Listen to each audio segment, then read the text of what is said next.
ओम श्री विष्णुवे नमः। जय श्री राधे कृष्ण मित्रों, स्वागत है आपका अपने चैनल गुरुवाणी में। बोलिए श्री लक्ष्मी नारायण भगवान की जय। बोलिए श्री राधा कृष्ण भगवान की जय। भगवान श्री लक्ष्मी नारायण जी की कृपा आप पर और आपके परिवार पर सदा सर्वदा बनी रहे। सनातन धर्म में एकादशी तिथि का विशेष महत्व माना जाता है। प्रत्येक माह में 2 एकादशी तिथि आती हैं, एक शुक्ल पक्ष में और दूसरी कृष्ण पक्ष में। प्रत्येक एकादशी भगवान विष्णु और माँ लक्ष्मी को समर्पित होती है। ज्येष्ठ मास के कृष्ण पक्ष की एकादशी को अपरा या अचला एकादशी कहा जाता है। वर्ष 2024 में अपरा एकादशी का व्रत 2 जून दिन रविवार को रखा जाएगा। पद्म पुराण के अनुसार इस दिन भगवान विष्णु की पूजा उनके वामन रूप में की जाती है। मान्यता है कि इस दिन भगवान शिव जी के बालों से माँ भद्रकाली प्रकट हुई थीं, इसलिए इसे भद्रकाली एकादशी भी कहा जाता है। इस बार अपरा एकादशी रविवार के दिन पड़ रही है, इसलिए सूर्य देवता की कृपा भी हम सभी को प्राप्त होगी। इस दिन भगवान विष्णु और माता लक्ष्मी की विधि विधान से पूजा अर्चना करने से विशेष फल मिलता है। अपरा एकादशी की व्रत कथा को सुनने से अपार धन संपत्ति की प्राप्ति होती है। भगवान श्री लक्ष्मी नारायण जी अपने भक्तों का घर अपार धन संपत्ति से भर देते हैं। आज के इस वीडियो में हम आपको वही कथा सुनाएंगे जो भगवान श्री कृष्ण जी ने धर्मराज युधिष्ठिर जी को सुनाई थी, और कथा सुनने के बाद अपरा एकादशी की संपूर्ण पूजा विधि, महत्व, नियम और एकादशी तिथि की संपूर्ण जानकारी देंगे। और साथ ही साथ ये भी बताएंगे कि एकादशी के अगले दिन व्रत का पारण कितने बजे करना शुभ होगा और व्रत क्या खाकर खोलें। तो आइए भगवान श्री लक्ष्मी नारायण जी के चरणों का ध्यान करते हुए अपरा एकादशी की व्रत कथा को सुनते हैं। आप सबसे हमारा विनम्र निवेदन है कि इस कथा को पूरा सुनिएगा और कमेंट में जय श्री राधे कृष्ण अवश्य लिखिएगा। धर्मराज युधिष्ठिर भगवान श्री कृष्ण जी से कहते हैं, हे प्रभु, ज्येष्ठ माह की कृष्ण पक्ष की एकादशी का क्या नाम है, उसका महात्म्य क्या है, इसमें किस देवता का पूजन किया जाता है तथा इस व्रत को करने का क्या विधान है, कृपा कर ये सब मुझे विस्तार पूर्वक बताइए। तब भगवान श्री कृष्ण जी कहते हैं, हे युधिष्ठिर, ज्येष्ठ माह के कृष्ण पक्ष की एकादशी का नाम अपरा है, क्योंकि ये अपार धन और पुण्यों को देने वाली तथा समस्त पापों का नाश करने वाली है। जो मनुष्य इसका व्रत करते हैं उनकी लोक में प्रसिद्धि होती है।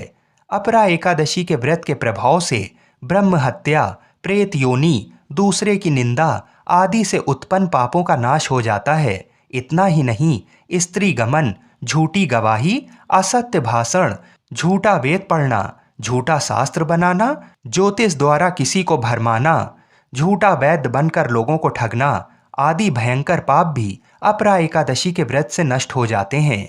युद्ध क्षेत्र से भागे हुए क्षत्रिय को नरक की प्राप्ति होती है, किंतु अपरा एकादशी का व्रत करने से उसे भी स्वर्ग की प्राप्ति हो जाती है। गुरु से विद्या अर्जित करने के उपरांत जो शिष्य गुरु की निंदा करते हैं वे अवश्य ही नरक में जाते हैं। अपरा एकादशी का व्रत करने से इनके लिए स्वर्ग जाना संभव हो जाता है। तीनों पुष्करों में स्नान करने से या कार्तिक माह में स्नान करने से अथवा गंगा जी के तट पर पितरों को पिंड दान करने से जो फल प्राप्त होता है वही फल अपरादशी का व्रत करने और इसकी कथा को सुनने से प्राप्त होता है। बृहस्पति के दिन गोमती नदी में स्नान करने से, कुंभ में श्री केदारनाथ जी के दर्शन करने से तथा बद्रिक आश्रम में रहने से तथा सूर्य ग्रहण एवं चंद्र ग्रहण में कुरुक्षेत्र में स्नान करने से जो फल सिंह राशि वालों को प्राप्त होता है वह फल अपरा एकादशी के व्रत के समान है। जो फल हाथी घोड़े के दान से तथा यज्ञ में स्वर्ण दान से प्राप्त होता है वह फल अपरा एकादशी के व्रत के फल के बराबर है। गौ तथा भूमि या स्वर्ण के दान का फल भी इसके फल के समान होता है। पाप रूपी वृक्ष को काटने के लिए ये व्रत कुल्हाड़ी के समान है तथा पाप रूपी अंधकार के लिए सूर्य के समान है। अतः मनुष्य को इस एकादशी का व्रत अवश्य ही करना चाहिए। ये व्रत सब व्रतों में उत्तम है। अपरा एकादशी के दिन श्रद्धापूर्वक भगवान विष्णु का पूजन करना चाहिए, जिससे अंत में विष्णु लोक की प्राप्ति होती है। हे युधिष्ठिर, अब मैं तुम्हें अपरा एकादशी की पौराणिक कथा को सुनाता हूँ। इसे ध्यान पूर्वक सुनो। किसी नगर में महीध्वज नामक एक धर्मात्मा राजा था। उसका छोटा भाई वज्रध्वज बड़ा ही क्रूर, अधर्मी तथा अन्यायी था। वह अपने बड़े भाई से द्वेष रखता था। उस पापी ने एक दिन रात्रि में अपने बड़े भाई की हत्या करके उसकी देह को एक जंगली पीपल के नीचे गाड़ दिया। इस अकाल मृत्यु से राजा प्रेत आत्मा के रूप में उसी पीपल पर रहने लगा और अनेक उत्पात करने लगा। एक दिन अचानक धौम्य नामक ऋषि उधर से गुजरे। उन्होंने प्रेत को देखा और तपोबल से उसके अतीत को जान लिया। अपने तपोबल से प्रेत उत्पात का कारण समझा। ऋषि ने प्रसन्न होकर उस प्रेत को पीपल के पेड़ से उतारा तथा परलोक विद्या का उपदेश दिया। दयालु ऋषि ने राजा की प्रेत योनि से मुक्ति के लिए स्वयं ही अपरा एकादशी का व्रत किया और उसे आगति से छुड़ाने को उसका पुण्य प्रेत को अर्पित कर दिया। इस पुण्य के प्रभाव से राजा की प्रेत योनि से मुक्ति हो गई। वह ऋषि को धन्यवाद देता हुआ दिव्य देह धारण कर पुष्पक विमान में बैठकर स्वर्ग को चला गया। हे राजन, ये अपरा एकादशी की कथा मैंने लोकहित के लिए कही है। इसे पढ़ने अथवा सुनने से मनुष्य सब पापों से छूट जाता है। अब मैं तुम्हें अपरा एकादशी के व्रत के प्रमुख नियमों को बताता हूँ। इसे ध्यान पूर्वक सुनो। अपरा एकादशी पर श्री विष्णु और माँ लक्ष्मी की कृपा से भक्तों को अपार सुख, समृद्धि और धन मिलता है। लेकिन एकादशी के दौरान यदि आपने व्रत रखा है तो उनके पूजन में व्रती को इन नियमों का पालन अवश्य करना चाहिए। अपरा एकादशी के दिन यदि आपने व्रत रखा है तो ब्रह्म मुहूर्त में ही दैनिक कार्यों से निवृत्त होकर गंगा जल मिलाकर स्नान करें। स्नान के बाद स्वच्छ वस्त्र धारण करें और श्री विष्णु और माता लक्ष्मी जी का ध्यान करें। नियम के अनुसार पूजा के लिए पूर्व दिशा की ओर एक चौकी रखकर उस पर पीला कपड़ा बिछाएं। फिर इसमें विष्णु जी और माता लक्ष्मी की तस्वीर रखें। इसके बाद भगवान को धूप दीप जलाएं और कलश स्थापित करें। भगवान को फल, फूल, पान, सुपाड़ी, नारियल, लौंग आदि पूजन सामग्री अर्पित करें। नियम के अनुसार व्रती स्वयं भी पीले आसन पर बैठे। व्रत करने वाले को अपने दाएं हाथ में जल लेकर अपनी परेशानियों की समाप्ति के लिए भगवान विष्णु और माता लक्ष्मी से प्रार्थना करनी चाहिए। पूरे दिन निराहार व्रत रहकर शाम के समय अपरा एकादशी की व्रत कथा पढ़ें या सुनें। इस दिन विशेष रूप से ब्रह्मचर्य का पालन करना चाहिए और रात्रि में सोना नहीं चाहिए और रात भर भगवान विष्णु का जागरण करना चाहिए और रात्रि में भगवान विष्णु की प्रतिमा के पास ही भूमि पर शयन करना चाहिए। एकादशी के दिन भूल कर भी तुलसी दल नहीं तोड़ना चाहिए। व्रत खत्म होने के बाद फलाहार करना चाहिए तथा पारण शुभ मुहूर्त में ही करना चाहिए। अपरा एकादशी के दिन भगवान विष्णु को तुलसी मिश्रित जल अर्पित करना चाहिए और इसी जल से भगवान का अभिषेक करना चाहिए। अपरा एकादशी के दिन भगवान विष्णु के मंत्रों का जाप करना चाहिए और उन्हें पीले वस्त्र अर्पित करें और साथ ही साथ विष्णु सहस्त्र नाम का पाठ करना चाहिए। एकादशी के दिन पीपल के पेड़ को जल अर्पित करें और घी का दीपक जलाएं। चने की दाल गाय को खिलाएं और पीले फूल पवित्र जल में बहाएं। केले की पेड़ की पूजा करें और केले के पत्ते पर हल्दी का तिलक लगाएं। ऐसा करने से अपार सुख समृद्धि की प्राप्ति होती है। बंदरों को या हाथी को केले खिलाएं या फिर केले का दान करें। और रविवार को भी तुलसा दल नहीं तोड़ा जाता है, इसलिए आप शनिवार को ही तुलसा दल तोड़ कर रख लें। अपरा एकादशी के दिन भूल कर भी क्रोध नहीं करना चाहिए और घर आए हुए किसी व्यक्ति का अपमान नहीं करना चाहिए। एकादशी के अगले दिन यानी दुआदशी के दिन जब हम व्रत खोलते हैं तो उस दिन आंवला खाकर अपना व्रत खोलना चाहिए और दुआदशी के दिन चावल अवश्य खाने चाहिए। आइए अब काशी के पंचांग के अनुसार जान लेते हैं कि एकादशी तिथि कब से कब तक है और अगले दिन व्रत के पारण का शुभ समय क्या होगा। एकादशी तिथि प्रारंभ होगी 2 जून को सुबह 5:04 से और एकादशी तिथि समाप्त होगी 3 जून को मध्यरात्रि 2:41 पर। 3 जून को एकादशी के व्रत का पारण किया जाएगा और व्रत खोलने का शुभ समय होगा दोपहर 1:18 से लेकर शाम 4:02 के मध्य में। इस बार हरिवासर होने के कारण सुबह के समय व्रत नहीं खोला जाएगा। जब भी हम एकादशी का व्रत शुभ समय में खोलते हैं तभी हमें एकादशी के व्रत का पूर्ण फल प्राप्त होता है। जैसा कि आप सभी जानते हैं कि अपरा एकादशी अपार धन संपत्ति देती है, तो आज के दिन भगवान श्री हरि विष्णु जी के श्री तिरुपति बालाजी के रूप की कथा को सुनने से अनंत फल और माँ लक्ष्मी की कृपा मिलती है। तो आइए भगवान श्री तिरुपति बालाजी की कथा को बड़ी ही श्रद्धा से और प्रसन्नचित मन से सुनते हैं। इस कथा को पूरा सुनिएगा। बोलिए श्री लक्ष्मी नारायण भगवान की जय। तिरुपति बालाजी मंदिर भारत का एक प्रसिद्ध मंदिर है और इस मंदिर में भगवान विष्णु जी के एक अवतार स्वामी वेंकटेश्वर जी विराजमान हैं। इसी वजह से मंदिर को प्रसिद्ध रूप से स्वामी वेंकटेश्वर मंदिर के नाम से भी जाना जाता है। भगवान वेंकटेश्वर को विष्णु जी का एकमात्र उस रूप से जाना जाता है जिन्होंने कलयुग के कष्टों से लोगों को बचाने के लिए अवतार लिया है। एक बार समस्त देवताओं ने मिलकर एक यज्ञ करने का निश्चय किया। यज्ञ की तैयारी पूर्ण हो गई। तभी वेद ने एक प्रश्न किया तो एक व्यवहारिक समस्या आ खड़ी हुई। ऋषि मुनियों द्वारा किए जाने वाले यज्ञ की हविष तो देवगण ग्रहण करते थे, लेकिन देवों द्वारा किए गए यज्ञ की पहली आहुति किसकी होगी, यानी सर्वश्रेष्ठ देव का निर्धारण जरूरी था, जो फिर अन्य सभी देवों को यज्ञ भाग प्रदान करें। ब्रह्मा विष्णु महेश परमात्मा थे। इनमें से श्रेष्ठ कौन है, इसका निर्णय आखिर हो तो कैसे। भृगु जी ने इसका दायित्व संभाला। वह देवों की परीक्षा लेने चले। ऋषियों से विदा लेकर वह सर्वप्रथम अपने पिता ब्रह्मदेव के पास पहुँचे। ब्रह्मा जी की परीक्षा लेने के लिए भृगु ने उन्हें प्रणाम नहीं किया। इससे ब्रह्मा जी अत्यंत कुपित हुए और उन्हें शिष्टता सिखाने का प्रयत्न किया। भृगु को गर्व था कि वह तो परीक्षक हैं, परीक्षा लेने आए हैं, पिता पुत्र का आज क्या रिश्ता। भृगु ने ब्रह्मदेव से अशिष्टता कर दी। ब्रह्मा जी का क्रोध बढ़ गया और अपने कमंडल लेकर पुत्र को मारने भागे। भृगु किसी तरह वहां से जान बचाकर भाग चले आए। इसके बाद वह शिव जी के लोक कैलाश गए। भृगु ने फिर से धृष्टता की। बिना कोई सूचना का शिष्टाचार दिखाए या शिव गणों से आज्ञा लिए सीधे वहां पहुंच गए जहां शिव जी माता पार्वती के साथ विश्राम कर रहे थे।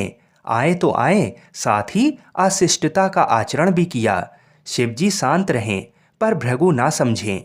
शिव जी को क्रोध आया तो उन्होंने अपना त्रिशूल उठाया। भृगु वहां से भी भागे। अंत में वह भगवान विष्णु के पास क्षीर सागर पहुंचे। श्री हरि शेष सैया पर लेटे निद्रा में थे और देवी लक्ष्मी उनके चरण दबा रही थीं। महर्षि भृगु 2 स्थानों से अपमानित करके भगाए गए थे। उनका मन बहुत दुखी था। विष्णु जी को सोता देख उन्हें न जाने क्या हो गया और उन्होंने विष्णु जी को जगाने के लिए उनकी छाती पर एक लात जमा दी। विष्णु जी जाग उठे और भृगु से बोले, मेरी छाती वज्र के समान कठोर है। आपका शरीर तप के कारण दुर्बल, कहीं आपके पैर में चोट तो नहीं आई। आपने मुझे सावधान करके कृपा की है। आपका चरण चिन्ह मेरे वक्ष पर सदा अंकित रहेगा। भृगु को बड़ा आश्चर्य हुआ। उन्होंने तो भगवान की परीक्षा लेने के लिए ये अपराध किया था, परंतु भगवान तो दंड देने के बदले मुस्कुरा रहे थे। उन्होंने निश्चय किया कि श्री हरि सी विनम्रता किसी में नहीं। वास्तव में विष्णु जी ही सबसे बड़े देवता हैं।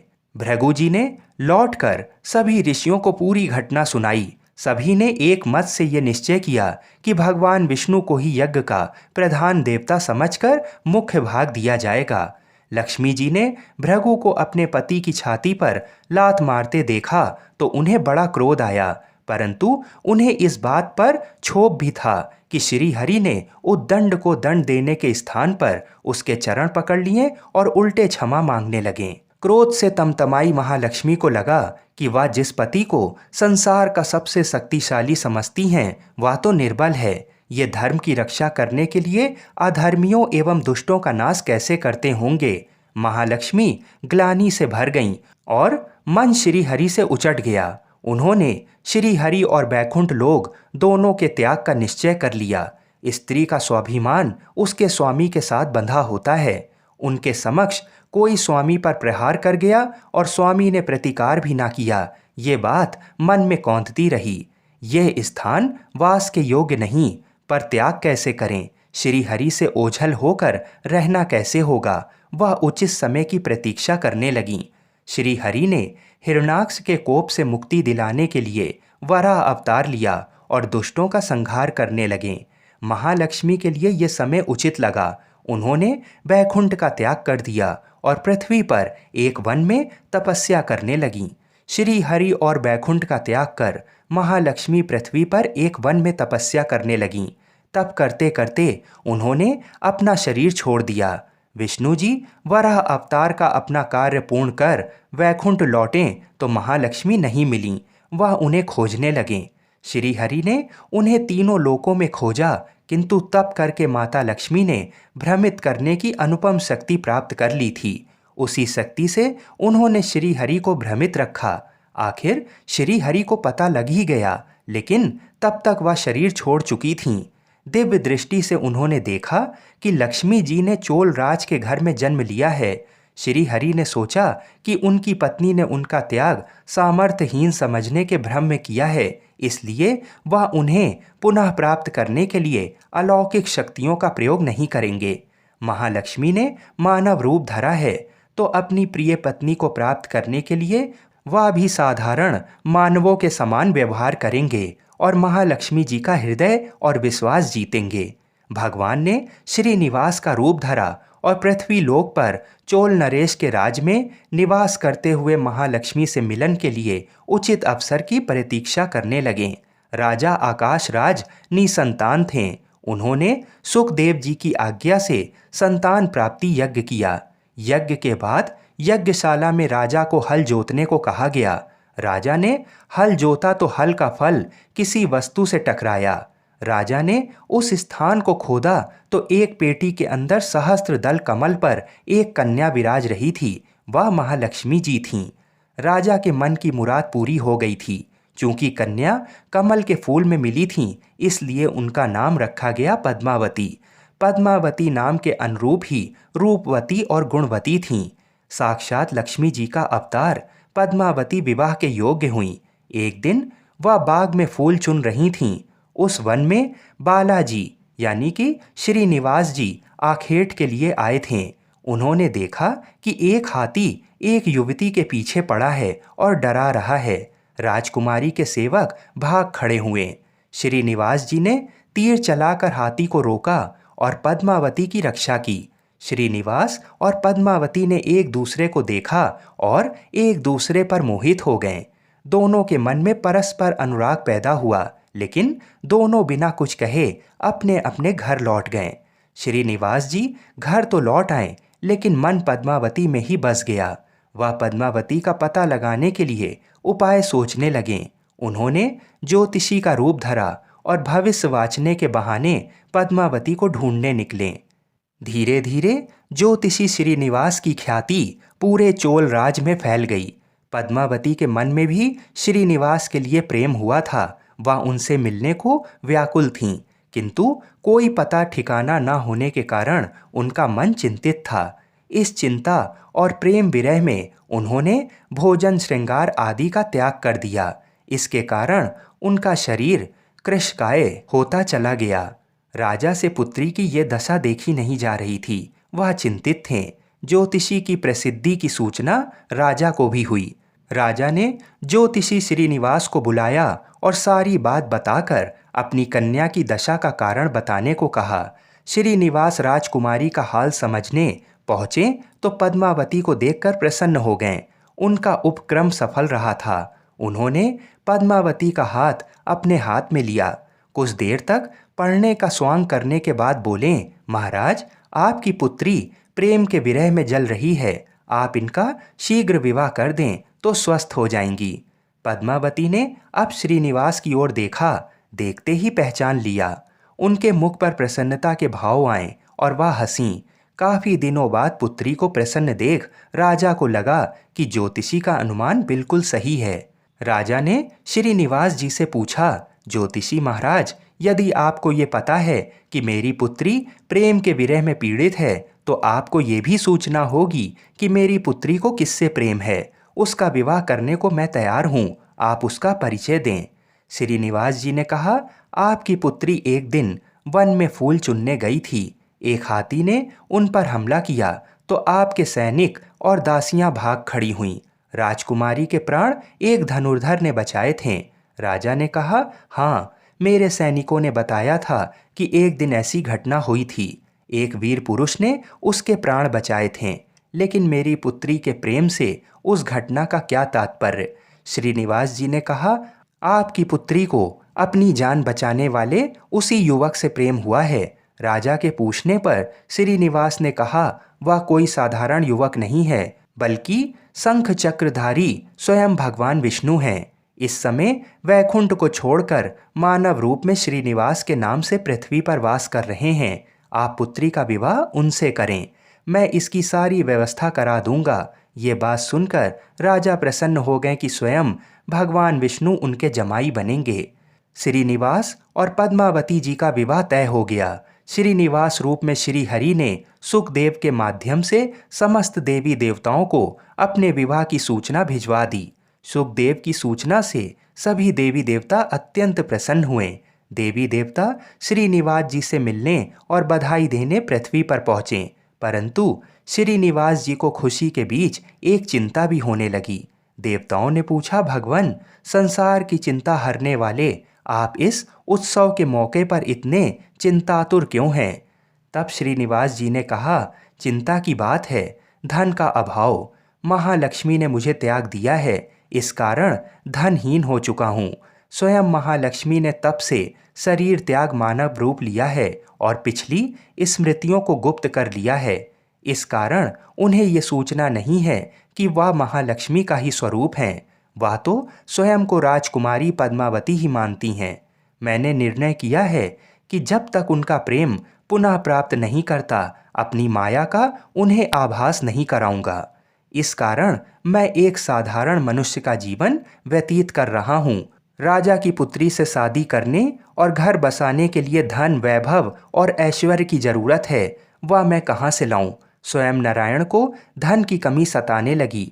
मानव रूप में आए प्रभु को भी विवाह के लिए धन की आवश्यकता हुई। यही तो ईश्वर की लीला है। जिस रूप में रहते हैं उस योनि के जीवों के सभी कष्ट सहते हैं। श्री हरि विवाह के लिए धन का प्रबंध कैसे हो, इस बात से चिंतित हैं। देवताओं ने जब ये सुना तो उन्हें आश्चर्य हुआ। देवताओं ने कहा, कुबेर आवश्यकता के बराबर धन की व्यवस्था कर देंगे। देवताओं ने कुबेर का आवाहन किया तो कुबेर जी प्रकट हुए। कुबेर ने कहा, ये तो मेरे लिए प्रसन्नता की बात है कि आपके लिए मैं कुछ कर सकूं। प्रभु, आपके लिए धन का तत्काल प्रबंध करता हूँ। कुबेर का कोष आपकी कृपा से ही रक्षित है। तब श्री हरि जी ने कुबेर से कहा, यक्ष राउस, आपको भगवान भोलेनाथ ने जगत और देवताओं के धन की रक्षा का दायित्व सौंपा है। उसमें से धन मैं अपनी आवश्यकता के हिसाब से ले लूंगा, लेकिन मेरी एक शर्त है। ये सुनकर सभी देवता आश्चर्य में पड़ गए।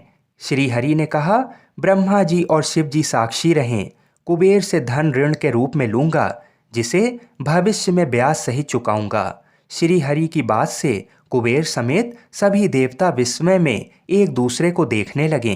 कुबेर बोले, भगवान, मुझसे कोई अपराध हुआ तो उसके लिए क्षमा कर दें, पर ऐसी बात ना कहें। आपकी कृपा से विहीन होकर मेरा सारा कोष नष्ट हो जाएगा। हरि ने कुबेर को निश्चिंत करते हुए कहा, आपसे कोई अपराध नहीं हुआ है। मैं मानव की कठिनाई का अनुभव करना चाहता हूँ। मानव रूप में उन कठिनाइयों का सामना करूँगा जो मानव को आती हैं। धन की कमी और ऋण का बोझ सबसे बड़ा है। कुबेर ने कहा, प्रभु, यदि आप मानव की तरह ऋण पर धन लेने की बात कर रहे हैं तो फिर आपको मानव की तरह ये भी बताना होगा कि ऋण चुकाएंगे कैसे। मानव को ऋण प्राप्त करने के लिए कई शर्तें झेलने पड़ती हैं। श्रीनिवास जी ने कहा, कुबेर, ये ऋण मैं नहीं, मेरे भक्त चुकाएंगे, लेकिन मैं उनसे भी कोई उपकार नहीं लूँगा। मैं अपनी कृपा से उन्हें धनवान बनाऊंगा। कलयुग में पृथ्वी पर मेरी पूजा धन, ऐश्वर्य और वैभव से परिपूर्ण देवता के रूप में होगी। मेरे भक्त मुझसे धन, वैभव और ऐश्वर्य की मांग करने आएंगे। मेरी कृपा से उन्हें ये प्राप्त होगा। बदले में भक्तों से मैं दान प्राप्त करूंगा जो चढ़ावे के रूप में होगा। मैं इस तरह आपका ऋण चुकाता रहूंगा। कुबेर जी ने कहा, भगवान, कलयुग में मानव जाति धन के विषय में बहुत विश्वास के योग्य नहीं रहेगी। उन पर आवश्यकता से अधिक विश्वास करना क्या उचित होगा? तब श्रीनिवास जी बोले, शरीर त्यागने के बाद तिरुपति के तिरुमला पर्वत पर बालाजी के नाम से लोग मेरी पूजा करेंगे। मेरे भक्तों की अटूट श्रद्धा होगी। वह मेरे आशीर्वाद से प्राप्त धन में मेरा हिस्सा रखेंगे। इस रिश्ते में ना कोई दाता है और ना कोई याचक। हे कुबेर, कलयुग के आखिरी तक भगवान बालाजी धन, ऐश्वर्य और वैभव के देवता बने रहेंगे। मैं अपने भक्तों को धन से परिपूर्ण करूंगा तो मेरे भक्त दान से न केवल मेरे प्रति अपना ऋण उतारेंगे बल्कि मेरा ऋण उतारने में भी मदद करेंगे। इस तरह कलयुग की समाप्ति के बाद मैं आपका मूल धन लौटा दूंगा। कुबेर जी ने श्री हरि द्वारा भक्त और भगवान के बीच एक ऐसे रिश्ते की बात सुनकर उन्हें प्रणाम किया और धन का प्रबंध कर दिया। भगवान श्रीनिवास जी और कुबेर के बीच हुए समझौते के साक्षी स्वयं ब्रह्मा और शिव जी हैं।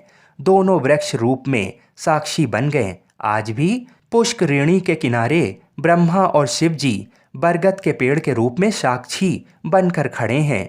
ऐसा कहा जाता है कि निर्माण कार्य के लिए स्थान बनाने के लिए इन दोनों पेड़ों को जब काटा जाने लगा तो इनमें से खून की धारा फूट पड़ी। पेड़ काटना बंद करके उसकी देवता की तरह पूजा होने लगी। श्रीनिवास जी और पद्मावती जी की शादी पूरे धूमधाम से हुई, जिसमें सभी देवगण पधारे। भक्त मंदिर में दान देकर भगवान पर चढ़ा ऋण उतार रहे हैं, जो कलयुग के अंत तक जारी रहेगा। बोलिए श्री लक्ष्मी नारायण भगवान की जय। बोलिए श्री तिरुपति बालाजी की जय। बोलिए श्री तुलसी शालिग्राम जी की जय। बोलिए श्री श्रीनिवास जी और पद्मावती माता की जय। जय श्री राधे कृष्ण।